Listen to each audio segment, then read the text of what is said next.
اعوذ باللہ من الشیطان الرجیم للفقراء، فقراء اور تنگ دستوں کے لیے، الذین ان تنگ دستوں کے لیے، ان فقیروں کے لیے، احصروا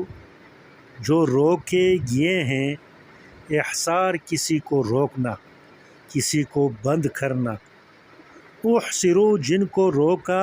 گیا ہے، فی سبیل اللہ اللہ جل شانہ کی راہ میں، یعنی وہ اللہ جل شانہ کی دین سیکھنے کے لیے روکے گئے ہیں، اسباب معیشت اختیار کرنے سے، کمانے سے، یعنی وہ کمانے سے رک گئے ہیں یا کمانے سے ان کو روکا رکھا ہے اللہ جل شانہ کی راہ میں، یعنی اللہ جل شانہ کی دین کی تعلیم کی وجہ سے وہ رک گئے ہیں، ان کو روکا گیا ہے، اس تعلیم نے روکا ہے، اس نبی کریم صلی اللہ علیہ وسلم سے جو مسائل سیکھتے ہیں، جو ان کے خدمت میں حاضر رہتے ہیں، تو اس خدمت نے ان کو روکا ہوا ہے۔ تو ان بندوں کے لیے کیا ہے؟ آپ کے صدقات ہے، آپ کے صدقات ہے، تو آپ صدقہ دیا کریں ان لوگوں کو جو اللہ جل شانہ کی راہ میں روکے گئے ہیں، یعنی وہ اللہ جل شانہ کا دین جو ہے سیکھنے کے لیے وہ اسباب معیشت وہ اختیار نہیں کر سکتے، وہ کما نہیں سکتے، تو فرماتے ہیں لا یستطیعون، وہ طاقت نہیں رکھتے، ضربن چلنے کی، فی الارض زمین میں۔ دیکھیے ضربن کا معنی، میں نے ضرب کا معنی آپ کو بتایا، ضرب کا لغوی معنی مارنا، یہاں ضرب پاؤں مارنا، زمین پر سفر کرنا، اور ضرب کا معنی بمعنی بیان بھی آتا ہے، ضرب کا معنی بیان کے بھی آتا ہے، تو یہاں ضربن سے مراد چلنا پھرنا، فی الارض زمین، لا یستطیعون وہ طاقت نہیں رکھتے، ضربن چلنے پھرنے سے، فی الارض زمین میں، تو وہ زمین میں چل پھر نہیں سکتے، کیونکہ وجہ یہ ہے کہ وہ مدرسے میں تعلیم حاصل کر رہے ہیں، نبی کریم صلی اللہ علیہ وسلم سے حلال اور حرام کے جو مسائل ہیں وہ سیکھ رہے ہیں، تو ان فقراء کے لیے آپ کا جو ہے صدقہ اور خیرات ہونا چاہیے۔ پھر فرماتے ہیں اللہ جل شانہ یحسب گمان کرے گا ہم ان لوگوں پر، الجاہل غافل ناواقف، جو انسان ان کے حالات سے ناواقف ہے نا، وہ ناواقف، یحسب ہم ان پر گمان کرے گا، اغنیاء کہ یہ اغنیاء ہیں، اغنیاء غنی کا جمع ہے مالدار، اغنیاء کہ یہ تو مالدار ہیں، یہ مالدار ہیں، یحسبہم گمان کرے گا ہم ان لوگوں پر جو مدرسے میں مقیم ہے، الجاہل ناواقف، اغنیاء کہ یہ مالدار ہیں، من التعفف، تعفف کی وجہ سے، تعفف کہتے ہیں سوال سے بچنا، سوال نہیں کرنا، نہیں مانگنا، تعفف بچنا سوال سے، من التعفف سوال سے بچنے کی وجہ سے، یہ سوال چونکہ نہیں کرتے اس وجہ سے جو ناواقف لوگ ہیں وہ سمجھے گے کہ یہ مالدار ہیں۔ دیکھیں پھر سماعت فرمائیں، یحسبہم گمان کریں گے ہم ان لوگوں پر، الجاہل ناواقف لوگ، اغنیاء کہ یہ مالدار ہیں، کہ مدرسے میں جو سبق پڑھتے ہیں یہ مالدار ہیں، اور وجہ کیا؟ من التعفف، کیونکہ یہ لوگ سوال سے بچتے ہیں، سوال نہیں کرتے، جو مدرسے میں پڑھتے ہیں، تو لوگ یہ سمجھیں گے چونکہ یہ سوال نہیں کرتے، سوال سے بچتے ہیں، اس وجہ سے سمجھیں گے کہ یہ مالدار ہیں۔ اللہ جل شانہ فرماتے ہیں تعرف، اے مخاطب آپ جانیں گے ہم ان لوگوں کو، آپ پہچانیں گے ان لوگوں کو، بسیماہم نشانات سے، نشانات، تو سیما بمعنی نشانی، تو فرماتے ہیں وہ خصوصی علامت جس سے کسی چیز کی پہچان ہو، وہ خصوصی علامت جس سے کسی چیز کی پہچان ہو۔ تو یہاں فرماتے ہیں بسیماہم، خصوصی علامات سے تعرفہم، آپ ان کو پہچانیں گے کہ بھوک کی وجہ سے ان کے چہرے جو ہیں وہ زرد ہوں گے۔ جو انسان کچھ کھاتا نہیں، کھانے پینے کا کچھ میسر نہ ہو، تو اس کے چہرے کو دیکھ کر ہی انسان کو پتہ لگ جاتا ہے کہ یہ غریب ہے۔ تو یہاں بھی فرماتے ہیں تعرفہم، آپ جانیں گے ان لوگوں کو بسیماہم، ان کے خاص نشانات سے جو بھوک کی وجہ سے انسان کے چہرے پر آتے ہیں، جو زردی آتی ہے، جو نشانات آتے ہیں، ان نشانات سے آپ پہچانیں گے کہ یہ اہل مدارس جو ہیں وہ غریب ہے۔ لا یسألون، وہ سوال نہیں کرتے یہ اہل مدارس الناس، لوگوں سے، الحافاً، لپٹ کر۔ لحاف کو بھی لحاف جو ہم کہتے ہیں نا، جو اپنے سردی میں اپنے اوپر ڈالا جاتا ہے، جس کو لحاف کہتے ہیں، تو لحاف کو بھی اس وجہ سے لحاف کہتے ہیں۔ تو لوگ بھی اس کو اپنے ارد گرد جو ہے نا لپیٹ دیتے ہیں۔ تو یہاں بھی فرماتے ہیں لا یسألون، سوال نہیں کرتے یہ اہل مدارس الناس، لوگوں سے، الحافاً، لپٹ کر۔ وہ بالکل لپٹ کر، جس طرح آپ باہر جاتے ہیں اور وہ بعض غریب ہوتے ہیں یا جو عادی ہوتے ہیں سائل، جس کی عادت پڑی ہوتی ہے، وہ لپٹ کر سوال کرتے ہیں، چھوڑتے نہیں۔ تو یہاں بھی فرماتے ہیں الحافاً، وہ لپٹ کر سوال نہیں کرتے لوگوں سے۔ تو اس وجہ سے لوگ کہتے ہیں کہ اہل مدار جو ہیں یہ مالدار ہیں۔ تو اللہ جل شانہ فرماتے ہیں لا یسألون، وہ سوال نہیں کرتے اہل مدارس الناس، لوگوں سے، الحافاً، لپٹ کر، یعنی مانگنے میں اصرار نہیں کرتے۔ وما، اور وہ، تنفقو، جو آپ خرچ کرتے ہیں، من خیر، مال سے، یہاں بھی خیر کا معنی بمعنی مال، وما، اور وہ، تنفقو، جو آپ خرچ کرتے ہیں، من خیر، مال سے، فإن اللہ، پس اللہ جل شانہ، بھی، اس مال پر جو آپ خرچ کرتے ہیں، علیم، باخبر ہے۔ تو اللہ جل شانہ فرماتے ہیں کہ میں باخبر ہوں اس مال پر، جو مال میری راہ میں جو آپ خرچ کرتے ہو، تو آپ خرچ کیا کریں اس اہل مدارس پر۔ اس وقت وہ مدرسہ جو ہے وہ اصحاب صفحہ، ایک چبوترا بنا ہوا تھا۔ آپ میں جو لوگ جنہوں نے عمرہ کیا ہے مدینہ منورہ میں، مسجد نبوی میں، یہ چبوترا وہ بھی وہاں بنا ہوا ہے۔ اور یہ جو ہے، جو عورتوں کی جگہ ہے، مخصوص جگہ، چبوترا اب اس حصے میں ہے۔ جو مدینہ منورہ مسجد نبوی میں گئے ہیں تو وہاں مردوں کے لیے جدا ہے، وہ آگے ہوتے ہیں، اور پھر اس چبوترے کے ارد گرد جو ہے وہ عورتوں کے لیے وہ جگہ بنی ہوئی ہے۔ چبوترا اب بھی بنا ہوا ہے۔ تو نبی کریم صلی اللہ علیہ وسلم کے دور میں وہ چبوترا بنا ہوا تھا، چبوترے کو صفہ کہتے ہیں۔ تو اس چبوترے پر کوئی 400 طلباء تھے، 400 طلباء، وہ نبی کریم صلی اللہ علیہ وسلم سے دین اسلام کے احکام، حرام اور حلال، یہ جانتے تھے، ان کی تعلیم حاصل کر رہے تھے، کیونکہ انہوں نے اپنا گھر چھوڑ کے آئے تھے۔ اس میں مہاجر بھی تھے، اس میں اہل مدینہ کے اور مختلف خاندان اور قبائل کے افراد تھے، اور اس چبوترے پر وہ رہتے تھے۔ وہ ہر وقت عبادت کرتے تھے اور مسائل دین سیکھتے تھے۔ اور کبھی کبھی جب جہاد کا حکم اللہ جل شانہ فرماتے تھے تو ان 400 آدمی، ان میں سے بھی وہ لوگ شریک ہوتے تھے۔ اکثر غزوات میں، یا سریہ جو ہیں، سریہ دیکھیں، میں نے آپ کو بتایا غزوہ وہ جنگ جو نبی کریم صلی اللہ علیہ وسلم کے زمانے میں لڑی گئی ہو، اور خود نبی کریم صلی اللہ علیہ وسلم اس جنگ میں شریک ہو، اسے غزوہ کہتے ہیں۔ اور سریہ اس جنگ کو کہتے ہیں نبی کریم صلی اللہ علیہ وسلم کے زمانے میں وہ جنگ لڑی گئی ہو، نبی کریم صلی اللہ علیہ وسلم نے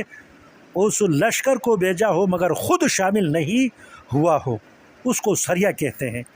تو نبی کریم صلی اللہ علیہ وسلم غزوات اور سریوں میں اکثر ان صحابہ کو، جو 400 صحابہ تھے، ان سے وہ دستے بیچتے تھے جہاد کے لیے بھی۔ تو اللہ جل شانہ اس طرف اشارہ کرتے ہیں کہ یہ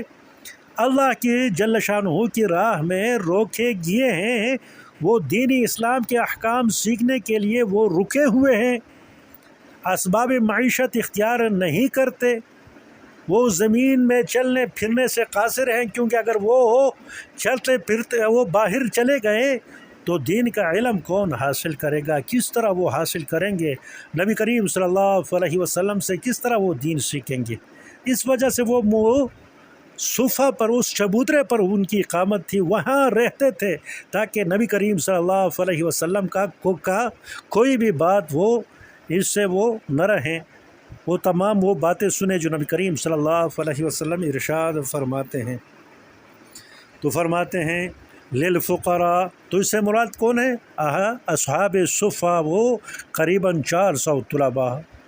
اس کے بعد تر قیامت تک وہ لوگ جو طلباء ہیں، مدارس میں پڑھتے ہیں،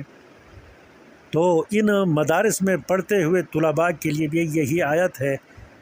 تو ان لوگوں کے لیے صدقہ دینا، ان لوگوں کو صدقہ دینا سب سے بہتر ہے جو مدارس میں پڑھتے ہیں، اسباب معیشت اختیار نہیں کرتے، ماں باپ بھی ان کے غریب ہیں یا ان سے رابطہ ہوتا ہے یا نہیں، ان طلباء کا، ان کے بارے میں اللہ جل شانہ یہ آیت نازل فرماتے ہیں اور فرماتے ہیں، ارشاد کرتے ہیں للفقراء، آپ کے جو صدقات ہیں ان تنگ دست لوگوں کے لیے ہیں، یا ان تنگ دست لوگوں کے لیے ہونا چاہیے، الذین، ان لوگوں کے لیے، احصروا، جو روکے گئے ہیں فی سبیل اللہ، اللہ جل شانہ کی راہ میں، اللہ جل شانہ کی دین سیکھنے کے لیے، احصروا، وہ روکے گئے ہیں، خود رک گئے ہیں، لا یستطیعون، وہ طاقت نہیں رکھتے، ضرباً، چلنے پھرنے کی، فی الارض، زمین میں، زمین میں چلنے پھرنے کی وہ طاقت اس وجہ سے نہیں رکھتے، وہ چل پھر اس وجہ سے نہیں سکتے تاکہ جو مدرسہ میں تعلیم وہ فوت نہ ہو جائے، تعلیم رہ نہ جائے، اس وجہ سے وہ 24 گھنٹے مدارس میں رہتے ہیں، ان کے لیے آپ کے صدقات ہونے چاہیے۔ پھر اللہ جل شانہ فرماتے ہیں یحسبہم، گمان کریں گے، ہم، ان طلباء پر، الجاہل، جو ناواقف لوگ ہیں، یحسبہم، وہ گمان کریں گے ان لوگوں پر، ان طلباء پر، الجاہل، جو ناواقف ہے، اغنیا، کہ یہ مالدار ہیں، من التعفف، تعفف کی وجہ سے، پاک دامنی کی وجہ سے، سوال نہ کرنے کی وجہ سے، کیونکہ طلباء سوال نہیں کرتے، تعفف، سوال نہ کرنے کی وجہ سے لوگ سمجھیں گے، ناواقف لوگ سمجھیں گے اغنیا کہ یہ طلباء تو مالدار ہیں۔ پھر فرماتے ہیں تعرفہم، آپ جانیں گے، ہم، ان طلباء کو،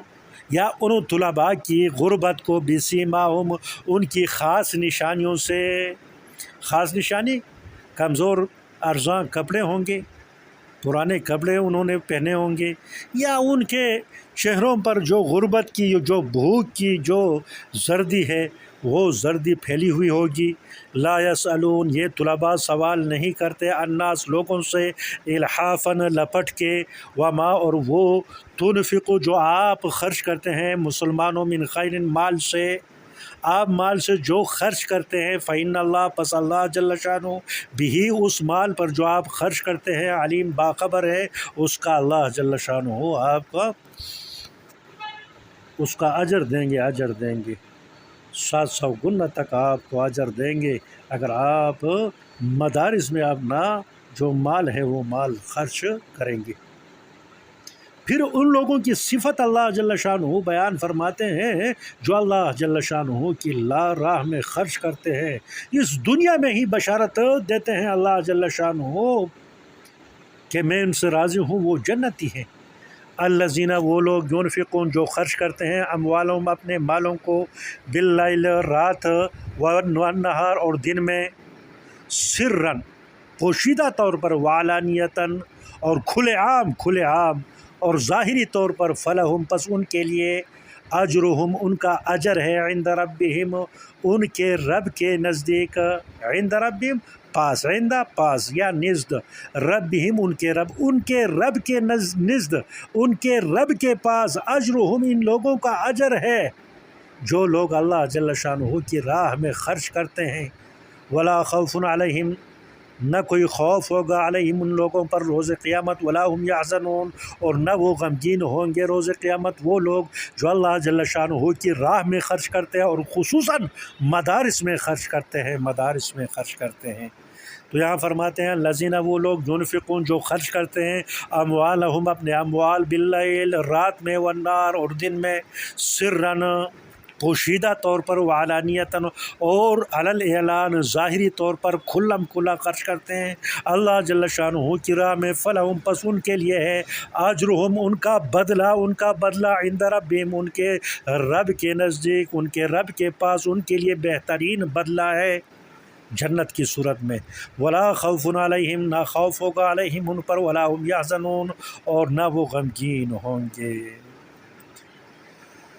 تو فرماتے ہیں حضرت عبد الرحمن ابن عوف اور حضرت عثمان رضی اللہ تعالیٰ عنہ، حضرت عبد الرحمن ابن عوف اور حضرت عثمان رضی اللہ تعالیٰ عنہ غزوہ تبوک میں تنگ دست مجاہدین کے جو لشکر تھے ان لشکر پر دل کھول کر خرچ کیا تو یہ آیت نازل ہوئی الذین ينفقون اموالہم باللیل والنہار، وہ لوگ جو خرچ کرتے ہیں اپنے اموال کو، اپنے مالوں کو دن میں رات میں، سرًا وعلانیتاً پوشیدہ، وعلانیتاً کھلم کھلا، فلہم اجرہم تو ان کے لیے بدلہ ہے۔ اور بعض فرماتے ہیں اس آیت کا نزول حضرت علی ابن ابی طالب رضی اللہ تعالیٰ عنہ کے حق میں ہوا۔ آپ کے پاس 4 درہم تھے، آپ نے 1 درہم رات کو اور 1 درہم دن کو چھپا کر اور 1 علانیہ کھلم کھلا خیرات کیا تو اللہ جل شانہ نے یہ آیت نازل فرمائی اور ان کے ساتھ یہی 4 درہم تھے۔ پھر فرماتے ہیں امام بغوی رحمہ اللہ فرماتے ہیں جب یہ آیت نازل ہوئی للفقراء الذین احصروا تو آپ کے صدقات ان تنگ دستوں کے لیے ہونا چاہیے جو دین اسلام کے سیکھنے کے لیے وہ رکے ہوئے مدارس میں۔ تو فرماتے ہیں امام بغوی رحمہ اللہ حضرت عبد الرحمن ابن عوف نے بہت سارے دینار سونے کے سکے اصحاب صفہ کو بھیجے کہ آپ اپنے خرچ کے لیے رکھیں۔ اور اسی طرح فرماتے ہیں امام بغوی رحمہ اللہ حضرت علی رضی اللہ تعالیٰ عنہ نے جب یہ آیت سنی تو رات کے درمیانے حصے میں ایک خاص وزن ہوتا ہے جس کو وسق کہتے ہیں، ایک وسق جو ہے چھوارے بھیجے ان طلباء کو، اصحاب صفہ کو، تو اس پر یہ آیت نازل ہوئی۔ تو فرماتے ہیں یہ دنیا قیامت تک جو لوگ بھی اللہ جل شانہ کی راہ میں خرچ کریں گے، خصوصاً اہل مدارس کے ساتھ جو ہے ان پر خرچ کریں گے تو اس کے لیے یہ بشارت ہے۔ فرماتے ہیں الذین وہ لوگ ينفقون جو خرچ کرتے ہیں اموالہم اپنے مالوں کو، اپنے اموال کو باللیل رات میں، والنہار دن میں، سرًا پوشیدہ، وعلانیتاً کھلم کھلا، فلہم پس ان کے لیے اجرہم ان کا اجر، ان کا بدلہ عند ربہم ان کے رب کے نزد بہترین بدلہ ہے جو اللہ جل شانہ کی خوشنودی کی شکل میں اور روز جنت کی شکل میں اللہ جل شانہ ان کو عطا فرمائیں گے۔ ولا خوف علیہم روز قیامت نہ خوف نہیں ہوگا